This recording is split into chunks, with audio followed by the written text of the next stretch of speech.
Allô tout le monde, mon nom est Mario Lorrain. Je suis très heureux de vous accueillir encore une fois sur notre page des événements prophétiques. Nous avons regardé au cours des 3 dernières semaines euh, les prophéties qui s'accomplissent sous nos yeux. On a regardé sur la forme de 3 études des prophéties qui arrivent en Israël. On a appris énormément de choses. Maintenant, aujourd'hui, on va sortir du pays d'Israël pour rentrer un peu dans les nations de la terre et puis l'Église de Dieu, qui sont les 2 derniers volets de cette étude. Et nous allons voir que les prophéties se réalisent aussi dans le monde et évidemment dans l'Église du Dieu vivant, qui doit se préparer pour le retour de son roi. Et avant ça, se préparer pour l'enlèvement de l'Église, qui est pour très bientôt, qui est pour notre génération. Nous allons voir ceci arriver sans contredit. Alors, on va débuter sans plus tarder cette étude. Les signes pour les nations, les prophéties qui sont accomplies dans les derniers 70-80 ans, qui s'accomplissent encore sous nos yeux. Et je dirais que maintenant, c'est vraiment au niveau des nations et de l'Église qu'il va y avoir le plus de prophéties qui vont se réaliser.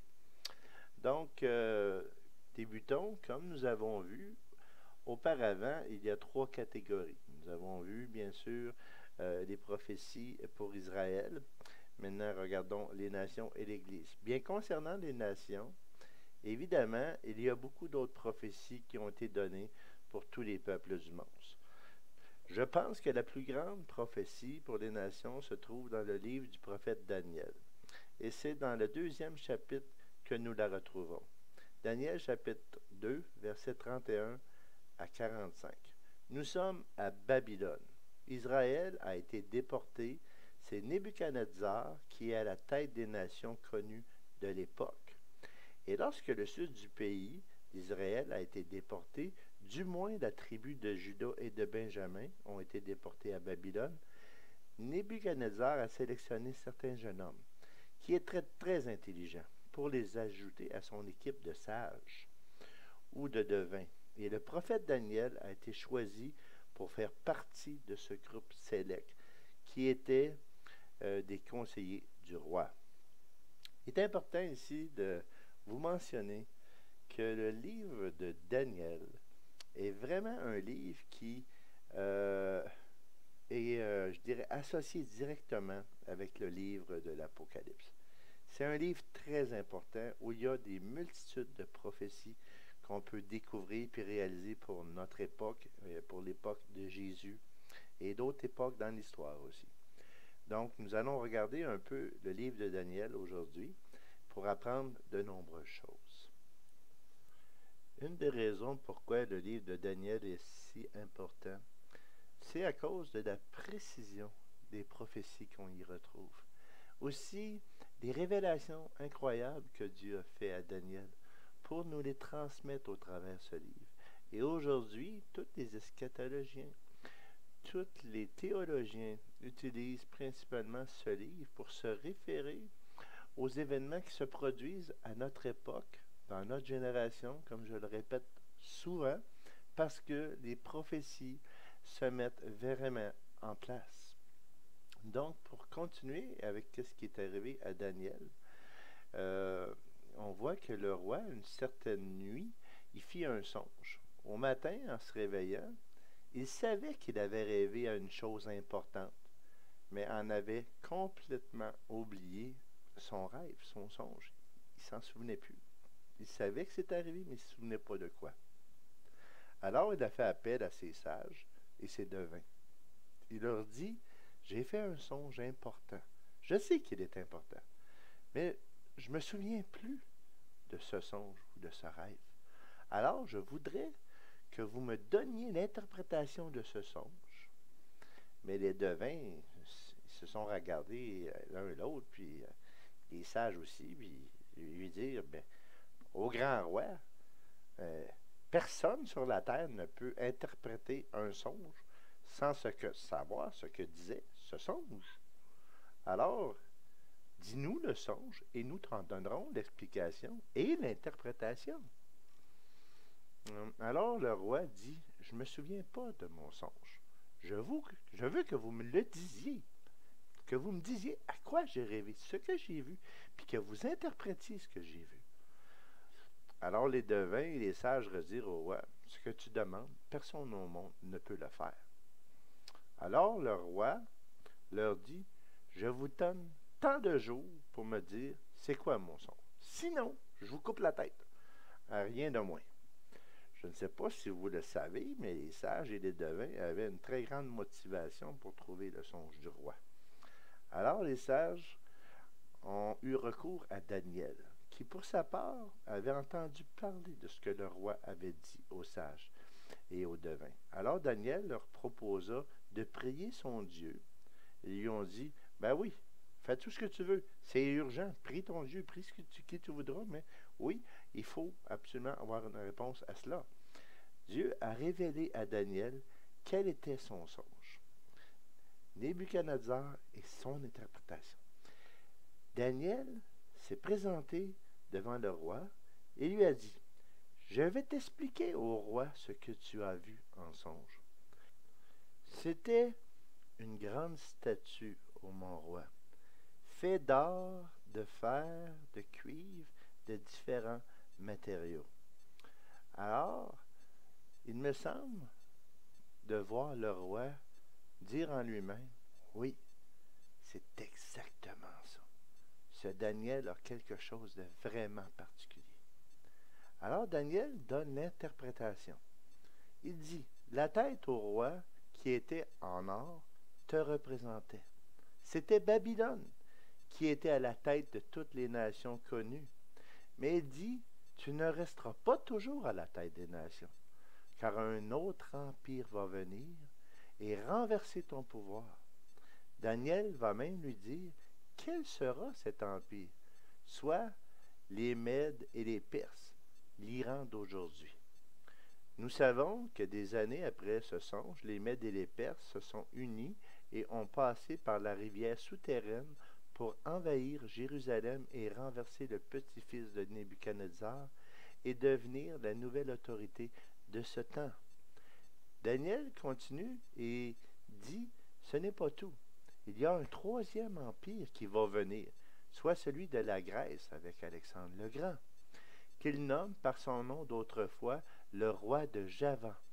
Et finalement, le dernier empire est celui de Rome, qui était l'autorité mondiale qui avait remplacé la Grèce d'Alexandre le Grand. Alors, Rome était l'autorité au temps du Messie. Donc, on récapitule, Babylone, les Mèdes et les Perses, la Grèce et Rome, et les 10 nations qui vont s'en suivre plus tard, puis le Saint-Empire romain, comme il est nommé, va réapparaître à la fin des temps. Donc, si on reporte tout ceci à notre époque, il y aura ce qu'on appelle la restauration de l'Empire romain. Il doit y avoir une coalition entre 5 nations. 5 de l'Est de la Méditerranée et 5 de l'Ouest, qui sera le dernier empire mondial, de laquelle sortira la petite corne que Daniel a vue et qui sera l'Antéchrist, qui lui-même gouvernera le monde pour une période de 3 ans et demi durant les 7 années de tribulation, c'est-à-dire à la fin des 3 dernières années et demie. Il sera vraiment le gouvernement mondial. Il sera à la tête de complète des nations. Puis, à la fin de ces 7 années de règne de l'Antéchrist, nous allons voir le Seigneur Jésus-Christ, cette fois, revenir en personne et sur la terre, en posant son pied sur le mont des Oliviers, avec tous ses rachetés et tous ses anges. Donc, il faut être parti avant pour pouvoir, évidemment, revenir avec lui à la fin de tout. Il va établir son royaume sur la terre qui ne passerait jamais. Donc, Daniel, après avoir vu ou eu cette vision de la statue et des royaumes mondiaux qui se succéderaient, de Babylone à l'établissement du royaume de Dieu sur la terre par la suite, il voulait en savoir plus. et Dieu lui envoya une autre vision. Et dans cette vision, Daniel a vu 4 animaux. Un lion, premièrement, un ours, un léopard et un dernier animal différent de tous les autres, qui représentait ces 4 empires qui devaient s'élever de la terre. Donc les 4 animaux, le lion, était l'emblème de Babylone. L'ours qu'il a vu, avec une épaule plus haute que l'autre, qui représentait les Perses et les Mèdes. Donc l'un des 2 rois était plus puissant que l'autre. Voilà l'histoire de l'épaule plus basse et plus haute. Le léopard était vraiment le symbole de la Grèce. Si on étudie un petit peu sur l'empire de la Grèce avec Alexandre le Grand, il a toujours été décrit comme un léopard, hein, un guerrier extrêmement puissant, et le nom lui allait très très bien. Le 4e animal, il ne peut pas l'identifier, car il ne se trouve pas de nom pour le décrire. C'est quelque chose d'abominable. Tout ce qu'il va trouver à dire, c'est que c'est un animal avec un aspect terrible. Il avait 10 cornes sur la tête. Et en examinant bien les cornes, il a vu une petite corne qui sortait des milieux des autres. Alors tout de suite, il a fait un rapprochement avec les 10 cornes qui sortaient de la tête, avec les 10 orteils de la statue, et il comprit que c'était exactement la même chose. Il comprit que les 10 orteils étaient 10 rois ou 10 nations puissantes qui, à la fin des temps, vont s'unir ensemble et signer des alliances entre eux pour former un dernier empire mondial. Souvenez-vous que le 4e animal est l'équivalent du 4e royaume, soit Rome, et cette petite corne qu'il a vue représentant l'Antéchrist qui va régner sur cet empire.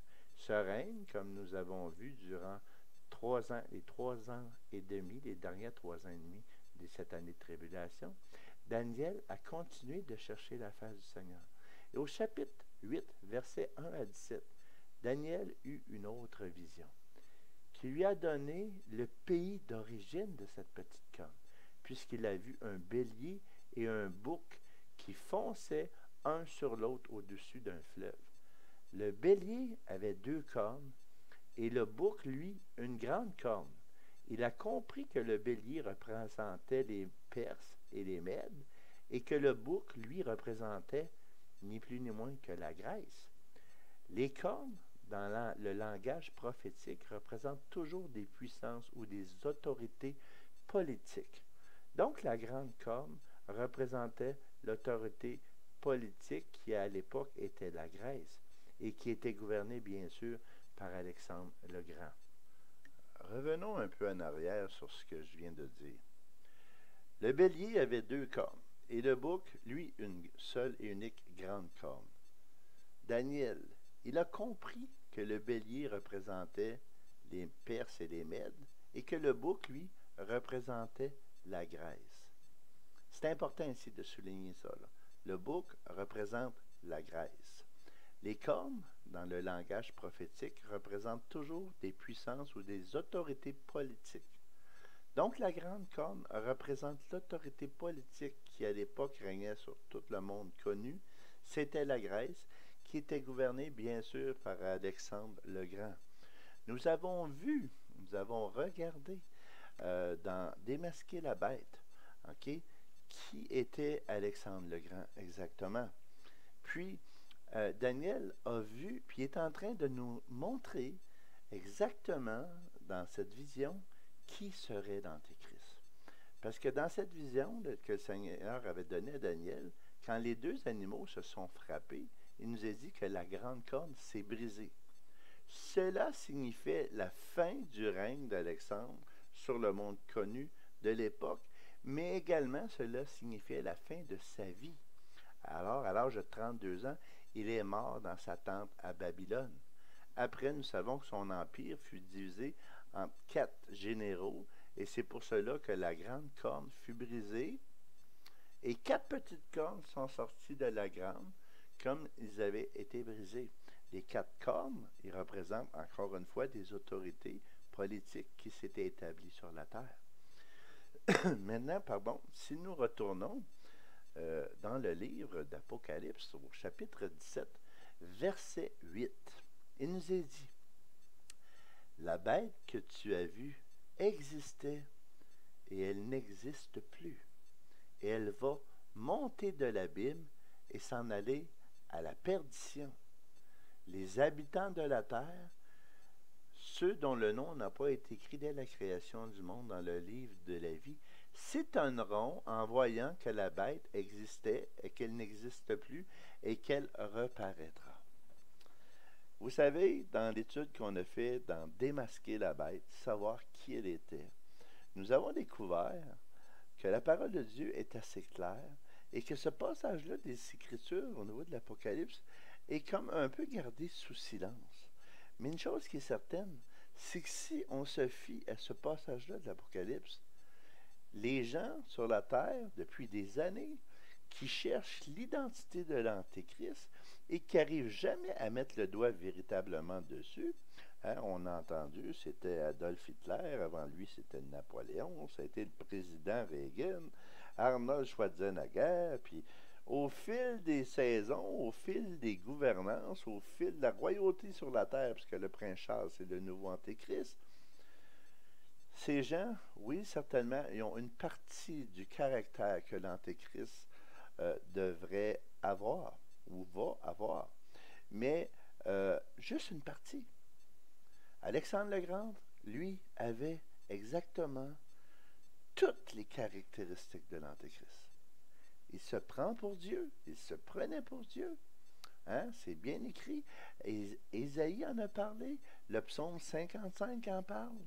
Okay? Il parle d'Alexandre le Grand, le roi de Javan, hein, qui était la Grèce, le nom d'autrefois. Et quand on parle de lui, on voit qu'il y a tout ce qu'il faut. C'est un génie politique, un génie militaire. Alexandre n'a jamais perdu une seule bataille. OK? Puis il nous est dit ici qu'il est mort. Hein? Quand la corne s'est brisée, on voit qu'Alexandre est décédé. Puis qu'est-ce qu'il nous est dit au chapitre 17, verset 8? La bête que tu as vue existait. Existait, donc c'est au passé. C'est quelqu'un qui a déjà existé. Elle n'existe plus. Elle est dans le séjour des morts ou en enfer, où ce que vous voudrez. Mais elle va monter de l'abîme et s'en aller à la perdition. Voilà ce qui est important. Si on continue la lecture au verset 10, ce sont aussi 7 rois. 5 sont tombés. OK? Le roi d'Assyrie n'est pas tombé. Alexandre, lui, est tombé. OK? Il est tombé, sa corne s'est brisée, il est décédé. Leur règne, l'autre n'est pas encore venu. Et quand il sera venu, il doit rester que peu de temps. Quand la bête qui existait, Alexandre le Grand, et qui n'existait plus, et elle-même est un 8e roi, elle fait partie des 7 et s'en va à la perdition. On voit qu'il y avait 10 nations, 3 sont tombées, un est réapparu, qui est Alexandre. Hein? Il ne nous a pas dit quelle position, c'était le 2e, le 3e, le 4e, mais il fait partie des 7. C'est ça qu'il nous a dit. Donc, c'est important ici de bien remarquer que Daniel nous montre clairement qui sera l'Antéchrist. Alors, nous voilà rendus au temps de la fin. La grande pierre qui frappa la statue de Nebuchadnezzar, cette pierre, c'était Jésus-Christ, comme il est écrit. Cette pierre que vous avez rejetée, vous qui bâtissez, est devenue la principale de l'angle, sur laquelle va s'installer le royaume de Dieu maintenant. C'est la même chose pour la prophétie de Daniel, chapitre 9, la prophétie des 70 semaines de temps. Il y en a 69 de passées, il en reste une qui a une durée de 7 ans, qui sont les 7 années de tribulation. Alors, nous allons conclure avec les prophéties qui s'accomplissent sous nos yeux, mais cette fois-ci dans l'Église de Dieu, dans notre génération, à notre époque, qui démontrent clairement que le retour du Seigneur est pour très bientôt. Juste avant de débuter les prophéties qui s'accomplissent sous nos yeux pour l'Église de Dieu, j'aimerais que nous regardions une dernière fois le verset 8 du chapitre 17 de l'Apocalypse pour vous faire remarquer une chose très précise. La bête que tu as vue existait et n'existe plus. Elle va monter de l'abîme. Sa provenance, c'est l'abîme. Hein? De nulle part ailleurs sur la terre. Elle vient de l'abîme. Et elle va s'en aller à la perdition.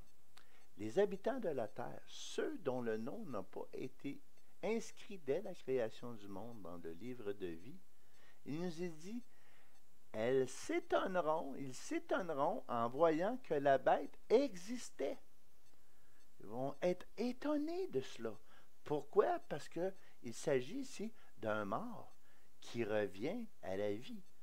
Hein? Une imitation de Jésus-Christ. Nous savons tous que Satan aime faire ça. Il aime imiter Dieu. Il aime imiter le Seigneur. Elle n'existe plus et elle reparaîtra. Souvenez-vous, quand les femmes sont allées au tombeau et qu'ils ont vu les anges, et puis que les anges ont dit aux femmes, « Pourquoi cherchez-vous parmi les morts celui qui est vivant? » Moi, je vous dirais ceci. Hein? Toutes les gens qui font des recherches sur l'Apocalypse ne cessent de chercher parmi les vivants celui qui est mort. C'est pour ça qu'ils n'arrivent pas à trouver qui est vraiment l'Antéchrist qui va régner pour un peu de temps, puis qui va s'en aller à la perdition par la suite. Parce qu'ils cherchent chez les vivants. Ils doivent chercher quelqu'un qui est mort, parce qu'il vient de l'abîme. C'est la provenance. Hein? Il ne vient pas de l'Assyrie ou de Rome. Ou... Peut-être qu'autrefois, aux temps anciens, il venait de là. Mais aujourd'hui, il va arriver de cet endroit. Et croyez-moi, OK, pour tout le monde musulman, Alexandre le Grand est une référence. Quand nous nommons le nom d'Alexandre le Grand, dans n'importe quel pays musulman de la terre, il est connu pour ses exploits. Hein? On voit des musulmans, quand on leur parle d'Alexandre le Grand, qui pointent avec leur index sur chaque côté de leur tête 2 petites cornes, OK, qui représentent Alexandre. Parce que sur les pièces de monnaie, Alexandre avait 2 cornes. Ils savent qui il est. C'était quelqu'un d'adulé, de respecté et de craint, OK, avec une intelligence et un génie qui se compare à rien de ce qui a été vu sur la terre. Même aujourd'hui, frères et sœurs, on utilise les stratégies d'Alexandre le Grand encore pour faire la guerre. Alors, c'est quelqu'un qui va avoir une grande crédibilité puis un respect. Surtout qu'au temps du règne d'Alexandre, il était favorable aux Juifs. Il protégeait le peuple juif, Alexandre. Donc, il ne sera pas quelqu'un de qui les Juifs vont se méfier, mais quelqu'un qui vont voir qui vient du royaume des morts. OK? Et ça va déjà donner une énorme crédibilité à l'Antéchrist, qui aura déjà pour sa part avec lui le faux prophète, qui fera l'annonce de sa venue, un peu comme le Jean-Baptiste de Jésus. Hein? On voit que l'histoire se répète. Satan aime copier le Seigneur. Alors, je vous invite à regarder ça de plus près. Donc, avec ce que vous venez d'apprendre, si l'Antéchrist est bel et bien Alexandre le Grand, nous allons regarder une prophétie dans le livre de Daniel au chapitre 8. Et gardez à l'esprit que Daniel, Alexandre le Grand, dont parle Daniel, et l'Antéchrist, vous allez voir que cette prophétie prend une toute autre forme. Vous allez comprendre plein de choses. Alors, lisons cette prophétie ensemble, si vous le voulez bien. La 3e année du règne de Belshazzar, moi, Daniel, j'ai eu une vision, après la première que j'avais eue. Dans cette vision, j'ai vu que je me trouvais à Suse, la capitale dans la province d'Élam. Dans la vision, j'ai vu que j'étais près du fleuve Oulaï. J'ai levé les yeux et regardé. Un bélier se tenait devant le fleuve et il avait des cornes. Ces cornes étaient hautes, l'une plus haute que l'autre, mais c'était la plus haute qui avait poussé la dernière. J'ai vu le bélier frapper avec ses cornes vers l'ouest et vers le nord, et le sud. Aucun animal ne pouvait lui résister. Donc c'est quelque chose de puissant. Et il n'y avait personne pour délivrer ses victimes. Et son pouvoir, il était grand, il faisait ce qu'il voulait, parce qu'il était devenu le plus grand.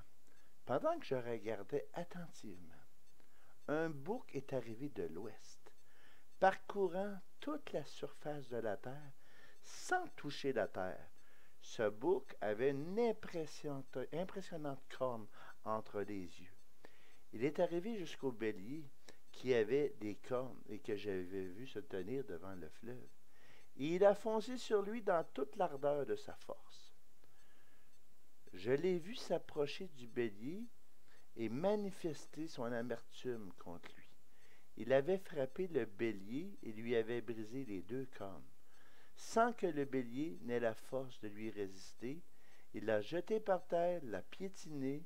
Il n'y a personne pour délivrer le bélier de son pouvoir. Le bouc est devenu très grand lorsqu'il a été puissant. Sa grande corne s'est brisée. On en a parlé juste auparavant. Alexandre est mort. Quand les 4 grandes cornes ont poussé à sa place, ce sont ces 4 générales suite à sa mort qui ont parti, on pourrait dire, comme 4 nations aux 4 coins du ciel. De l'une d'elles est sortie une petite corne. Nous savons qui est la petite corne. Dans les 10 cornes, c'est l'Antéchrist. Elle a beaucoup grandi vers le sud, vers l'est, vers le plus beau des pays. Elle a grandi jusqu'au niveau des corps célestes. Elle a fait tomber par terre une partie de ses corps et des étoiles et celles. Elle les a piétinées, pardon. Donc, elle a grandi jusqu'au niveau du chef de l'armée. Elle lui a enlevé le sacrifice perpétuel et a bouleversé les fondations du sanctuaire. Nous voyons ça dans la parole de Dieu. C'est quelque chose que l'Antéchrist va faire, va arrêter le sacrifice perpétuel où les Juifs vont être en colère.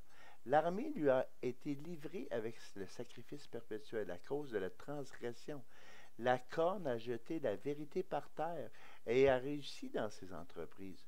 J'ai entendu un saint parler et un autre saint à celui qui parlait. Jusqu'à quand durera cette vision à propos du sacrifice perpétuel et des transgressions dévastatrices?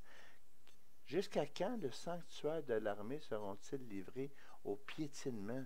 Il m'a dit, encore 2300 soirs et matins.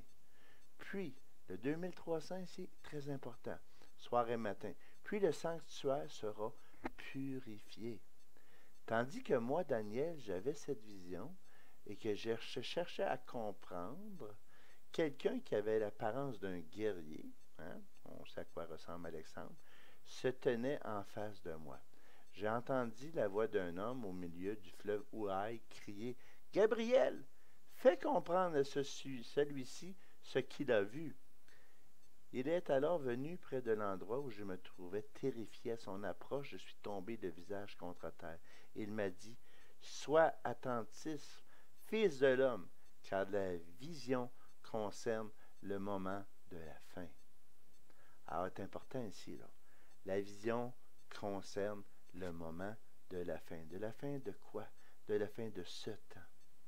Pendant qu'il me parlait, j'étais plongé dans une profonde torpeur, le visage contre terre. Il m'a touché, il m'a dit de me tenir debout là où je me trouvais. Puis il m'a dit, je vais te faire connaître ce qui arrivera au terme de la colère de Dieu sur l'humanité, car il y aura un moment fixé pour la fin.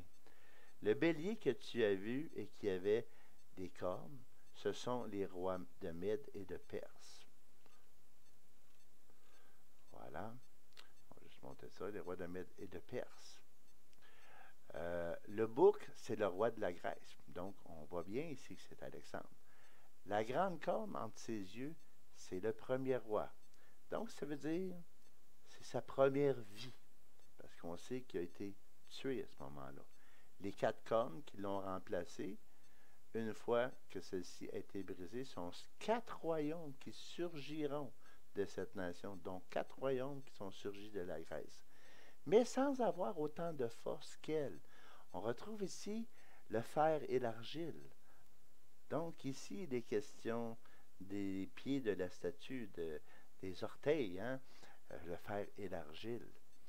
Donc, au verset 23, il est dit, à la fin de leur règne, quand les pécheurs auront mis à comble leur révolte, un roi au visage dur et expert en énigmes surgira. Sa puissance grandira, mais non par sa propre force. Il accomplira d'extraordinaires dévastations. Il réussira dans ses entreprises. Il détruira les puissants et le peuple des saints. Grâce à son habileté, il réussira dans ses manœuvres trompeuses. Il aura le cœur rempli d'arrogance. Il fera mourir beaucoup d'hommes qui vivaient dans la tranquillité. Et il se dressera contre les princes. Des princes, cependant, il sera brisé sans aucune intervention extérieure. Qu'est-ce qui va le briser? Bon, on le voit, hein? C'est la pierre, c'est Jésus-Christ qui va venir frapper sans aucune aide extérieure l'Antéchrist. Ce que tu as vu à propos des soirs et des matins et qui a été dit est vrai.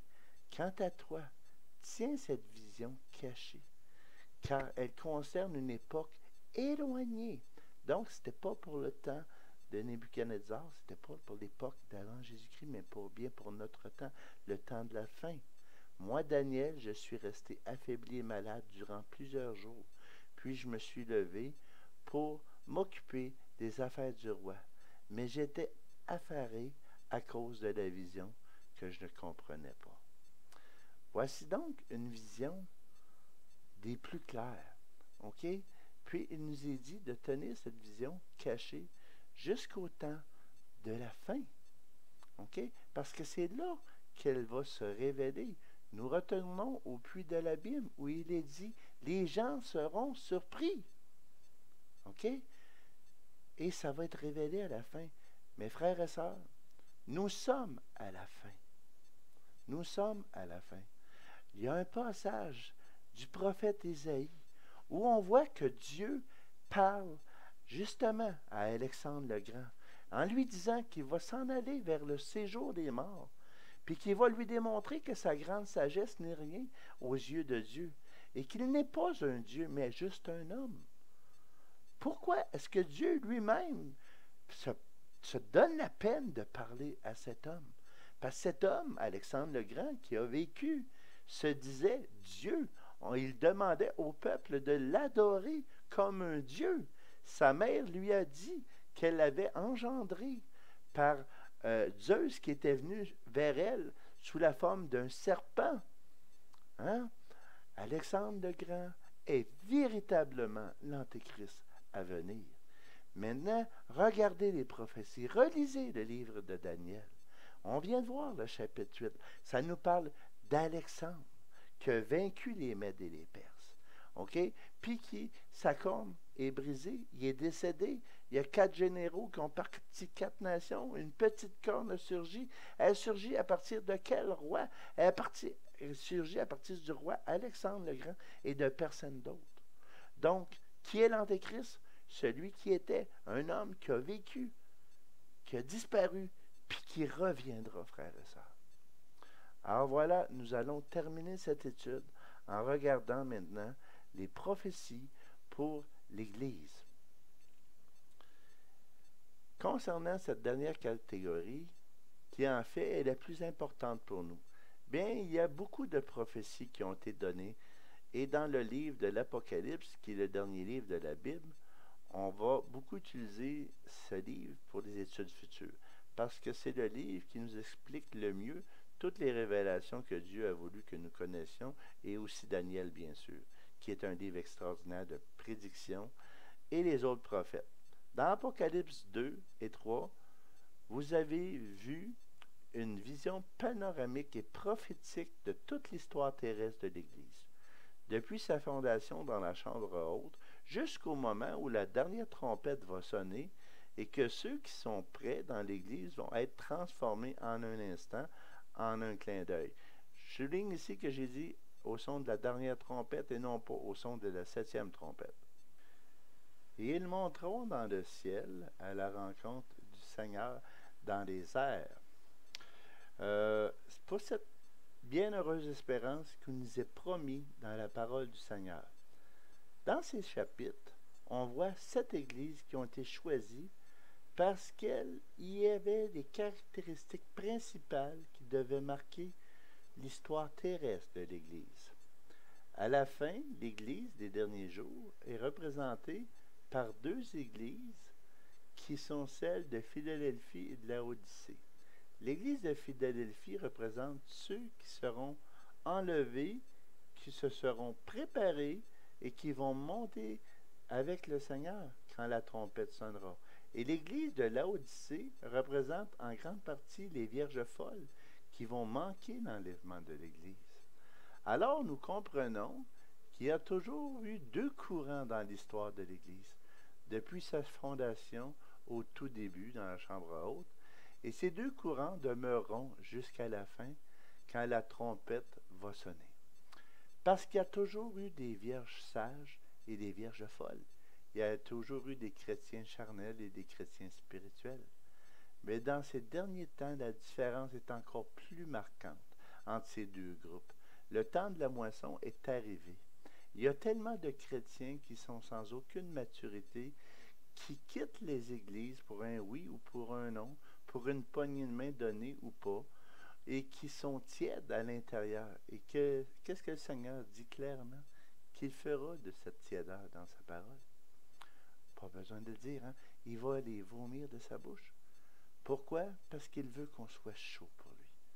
2 Thessaloniciens, chapitre 2, verset 3 nous dit de ne pas vous laisser facilement ébranler dans votre sens et de ne pas vous laisser troubler, soit par quelque inspiration, soit par quelques paroles ou par quelques lettres qu'on dirait venir de nous, comme si le jour du Seigneur était déjà là.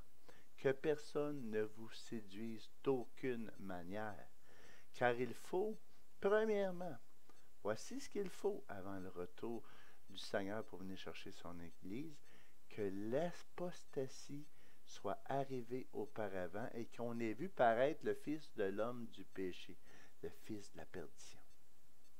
Voilà. Luc 18, 8b nous dit, mais quand le Fils de l'homme viendra, trouvera-t-il encore de la foi sur la terre? C'est une question que je me pose très souvent. Il y a aussi un grand réveil de prophétiser dans Actes 2, 17 à 20 et Joël 2, 8. Il y a un réveil sur la terre comme il n'y en a jamais eu auparavant. Peut-être qu'il y aura des millions de personnes qui vont être sauvées. Ce sera les pluies de l'arrière-saison qui tomberont sur l'Église. Dans ces derniers jours, Dieu dit que je répandrai de mon esprit sur toute chair. Vos fils et vos filles prophétiseront. Vos jeunes gens auront des visions et vos vieillards auront des songes. Ce qui est important ici, on sait très bien que nous retrouvons cette prophétie dans Actes. Mais cette prophétie-là, elle a vraiment 2 phases. La première phase est arrivée au temps des apôtres, quand ils ont reçu le Saint-Esprit. Puis la deuxième phase, c'est juste avant le retour du Seigneur. Oui, c'est sur mes serviteurs et mes servantes dans ces jours-là, je répandrai mon esprit et ils prophétiseront. Je ferai paraître des prodiges en haut dans le ciel. Oh, voici quelque chose de nouveau. Et des miracles en bas sur la terre. Du sang et du feu, une vapeur de fumée. Voici la deuxième phase. Le soleil se changera en ténèbres et la lune en sang avant l'arrivée du jour du Seigneur, ce jour grand et glorieux. Alors, on voit ici encore ces 2 mêmes courants. Courant d'apostasie et un courant de réveil. Identiques, charnels et spirituels. Les vierges intelligentes, les vierges folles. Ces 2 courants ont toujours fait partie de l'Église. En terminant, je vous laisse ce passage des Écritures qui est une référence pour moi pour me préparer au retour du Seigneur. Il est dit dans Luc, chapitre 21, versets 34 à 36. Prenez donc garde à vous-même. de peur que vos cœurs ne soient appesantis par soit la gourmandise, soit l'ivrognerie, par les soucis de la vie, hein, les richesses de ce monde, tout ce qui peut nous distraire finalement de la venue du Seigneur et de notre présence avec lui. Et que ces jours-là ne vous surprennent subitement. Au verset 35, il est dit, car il surprendra comme un filet tous ceux qui habitent sur le dessus de toute la terre. Veillez donc, priant en tout temps, afin que vous soyez dignes d'éviter toutes ces choses qui doivent arriver, et afin que vous puissiez vous présenter debout devant le Fils de l'homme. Donc, c'était au verset 36, et c'était pas précédemment, mais c'était après. Le dernier verset. Être trouvé debout. Ça ne veut pas dire, comme j'ai mentionné tantôt, être parfait. Mais c'est être à l'œuvre pour le Seigneur. C'est être en travail pour lui. C'est être en train de faire quelque chose. Si votre vie a toujours été un combat entre le charnel et le spirituel, il est grand temps de laisser le charnel pour laisser vivre le spirituel. Parce que vous savez, le charnel appartient à celui qui est en Christ et qui ne grandit pas vite.